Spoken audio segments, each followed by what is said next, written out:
খুব ভালো লাগছে, কারণ আমি বরাবরই বলেছি আপনাদের, আমার সাংবাদিক ভাই বোনদের সাপোর্টেই কিন্তু আজকে আমি এত দূর এসেছি, এবং আমার দর্শকদের ভালোবাসায়, আমার যারা সিনেমার ডিরেক্টর, প্রডিউসার, কো অ্যাক্টার্স, টেকনিশিয়ান, মেকআপ আর্টিস্ট, সবার সহযোগিতাতেই তো একজন নায়িকা বা শিল্পী, চলচ্চিত্র শিল্পী তৈরি হয়। তো আমি সেই জায়গাটাতে আসতে পেরেছি আপনাদের ভালোবাসায়। আর এবারের রোজারিতে আমার দুটো সিনেমা রিলিজ হচ্ছে, প্রেশার কুকার এবং পিনিক। ইতিমধ্যেই সেগুলোর ফার্স্ট লুক এসছে, টিজার এসে পড়েছে।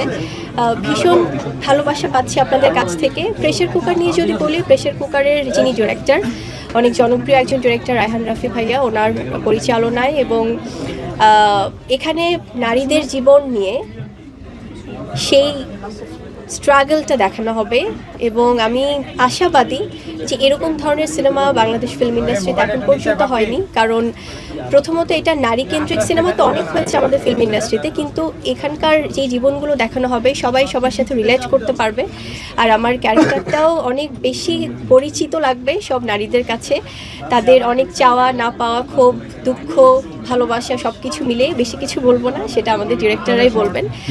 আর আরেকটি যেটি পিনিকের ডিরেক্টর হচ্ছে জাহিদ জুয়েল ভাই, ওনার প্রথম সিনেমা, ভীষণ থ্রিলার বেসড একটি সিনেমা হতে যাচ্ছে পিনিক। আমার মনে হয় দর্শকরা টান টান উত্তেজনা নিয়ে আসলে সিনেমা হলে এটা উপভোগ করবে।